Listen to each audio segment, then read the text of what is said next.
Hello bachcho, let us read the question, and the question says a thin glass prism of which refractive index mu is equals to 1.5 has one of its equal faces coated with the silver.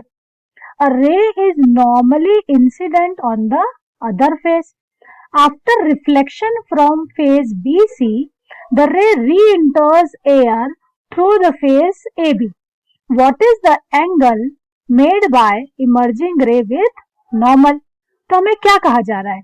हमें कहा जा रहा है कि हमारे पास एक prism है जिसकी दो फेसेस इक्वल है और out of two equal faces है ना, ये हमें कहा गया है A B and A C are B C are equal, A B and B C are equal, और इसमें से जो दो इक्वल फेसेस है उसमें से किसी एक पे हमने सिल्वर कोटिंग कर दी है, तो it will act as a mirror. ये रे को क्या करेगा? रिफ्लेक्ट करेगा. तो अब जब रे एंटर्स होती है अनदर फेस से, मींस फेस ए बी से, तो जब रे एंटर होती है अनदर फेस ए बी से, नॉर्मली इंसिडेंट होती है फेस ए बी पे, means it will make an angle of 90 degree with the face A B and enters to, है ना, फेस बी सी. तो ये अब रिफ्लेक्ट होती है और रिफ्लेक्ट होने के बाद सेम एज ए बी से इमर्ज आउट हो जाती है.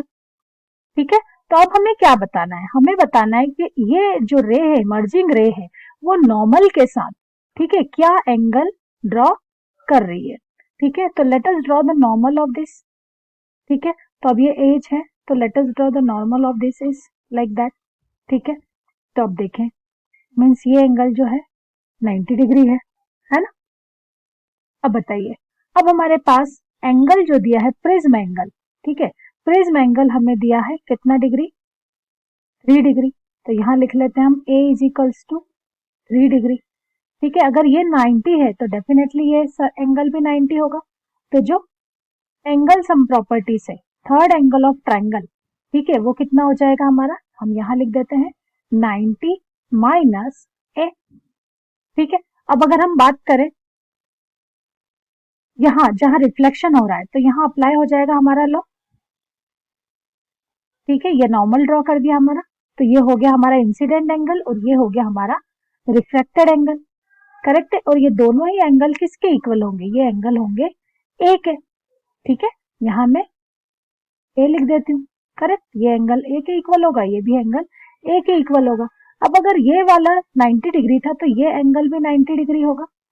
ठीक है, तो अब हम ये ट्रायंगल देखें, दूसरा ट्रायंगल, तो ये हो जाएगा 90 एंड 2 है. तो ये जो एंगल है ये हो जाएगा हमारा, ठीक है, ये जो एंगल हो जाएगा हमारा 90 माइनस 2 है.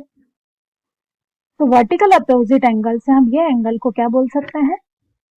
90 माइनस 2 है. ये भी हो गया हमारा 90 माइनस 2 है. तो अब देखिए, तो हम बेसिकली क्या कर रहे हैं? तो की कॉन्सेप्ट हम यूज करें, इसमें जो मेन कॉन्सेप्ट हम यूज कर रहे हैं that is angle sum property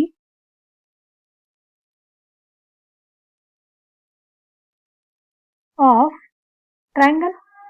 ठीक है, यहां मैं एंगल बना देती हूँ इसको, तो ये हमारी angle sum property of triangle, जिसके अकॉर्डिंग क्या होता है? Sum of 3 angle of a triangle is 180 degree, है ना. इसके लिए लिख सकते हैं angle A plus angle B plus angle C is equals to 180 degree.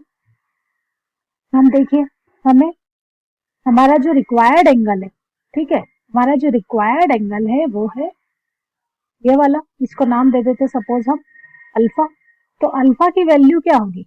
Alpha की वैल्यू होगी हमारी 90 माइनस 90 माइनस 2 है. करेक्ट, क्योंकि जो टोटल एंगल नॉर्मल के साथ एज बनाएगी वो 90 के एंगल बनाएगी. तो हम लिख सकते हैं 90 माइनस 90 प्लस 2 है. 90 and 90 will get cancel, so alpha की वैल्यू हो गई हमारी 2 इंटू ए. ए की वैल्यू हमें गिवन थी 3 डिग्री. ये टोटल आंसर आ गया हमारा alpha is equals to 6 degree. यही हमारा फाइनल आंसर है. I hope this is clear to you. Thank you.